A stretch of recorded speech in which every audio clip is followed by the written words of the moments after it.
Friends, Nightingale nurses academy Gandhinagar के online platform पर आप सभी का बहुत बहुत स्वागत अभिनंदन। नाइटिंगेल नर्सेज एकेडमी गांधीनगરના ઓનલાઈન પ્લેટફોર્મમાં તમારું ખૂબ ખૂબ स्वागत છે। आज मैं एक ऐसा टॉपिक लेकर के आया हूं जो टॉपिक आप सभी के डेली लाइफ से जुड़ा हुआ है और हमें कई बार क्या होता है, इसमें कन्फ्यूजन होता है। तो हम डिग्री फ़ारेनहाइट को डिग्री सेल्सियस में कैसे कन्वर्ट करें और डिग्री सेल्सियस को डिग्री फ़ारेनहाइट में कैसे कन्वर्ट करें, इसके लिए मैं आपको आज थोड़ा सा जानकारी देने वाला हूं। जैसे अपन बात करते हैं, डिग्री फ़ारेनहाइट को डिग्री सेल्सियस में कन्वर्ट करना है। डिग्री फ़ारेनहाइट को किसमें कन्वर्ट करना है? हमको डिग्री सेल्सियस में कन्वर्ट करना है। तो उसके लिए फॉर्मूला होता है, डिग्री फ़ारेनहाइट का मान हमें रखना होता है, -32 करना होता है और उसके अलावा हमको यहाँ पर क्या करना होता है, तो उसके अलावा हमको 5/9 से इसे जो है वो हमें भाग देना होता है। 5/9 से इसको मल्टीप्लाई करना होता है। 5/9 से हमें इसको क्या करना होता है, मल्टीप्लाई करना होता है। तो 5/9 से मल्टीप्लाई करने के अलावा अब देखिए, मैं यहाँ पर एक रेंज रखकर देखता हूँ। मान लीजिए आपको पता ही होगा कि 32 से लेकर के और 212 डिग्री फ़ारेनहाइट तक की रेंज फ़ारेनहाइट में होती है। अब ये जो रेंज है, इस रेंज के अंदर हम कोई भी रेंज एक लेकर ले लेते हैं। मान लीजिए आपने रेंज ली 40 और 40 में से आपने 32 को क्या किया, माइनस किया और इंटू 5/9 से उसको आपने क्या कर दिया, मल्टीप्लाई कर दिया।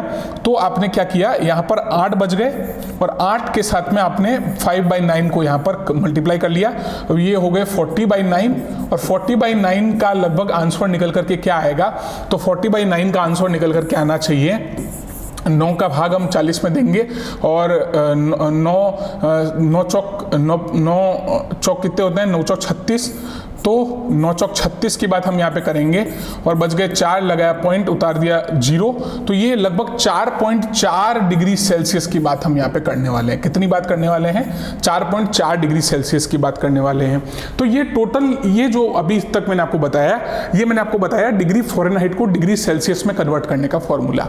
अब जब डिग्री फ़ारेनहाइट को हमने डिग्री सेल्सियस में कन्वर्ट कर लिया है, तो हम डिग्री सेल्सियस को डिग्री फ़ारेनहाइट में भी कन्वर्ट करना सीख जाते हैं। तो डिग्री सेल्सियस को जब हमें डिग्री फ़ारेनहाइट में कन्वर्ट करना हो तो उसे हम कैसे कन्वर्ट करेंगे, इस बारे में भी जानकारी आप सभी को होनी चाहिए।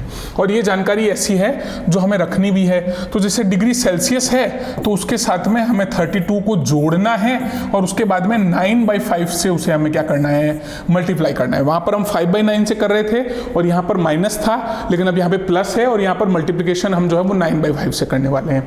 तो 9/5 से मल्टीप्लाई करेंगे। अब आप सभी को पता है कि 0 से लेकर के और 100 डिग्री सेंटीग्रेड के बीच में आपके जो है वो मेनली इसकी रेंज होती है सेल्सियस की। तो हम बात जब सेंटीग्रेड की कर रहे हैं तो इसमें हम कोई सा भी मान रख देंगे। मान लीजिए आपने 35 मान रखा या मान लीजिए आपने 34 मान रखा और 34 के साथ में आपने यहाँ पे 32 रखा और यहाँ पे 9/5 आपने रख दिया।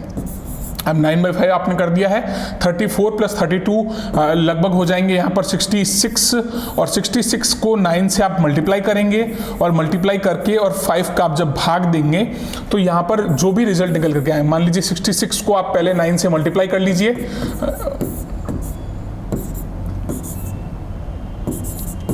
594 हो रहा है। 594 में हम 5 का भाग दे देंगे और 5 का भाग देंगे तो यहाँ पर जो है वो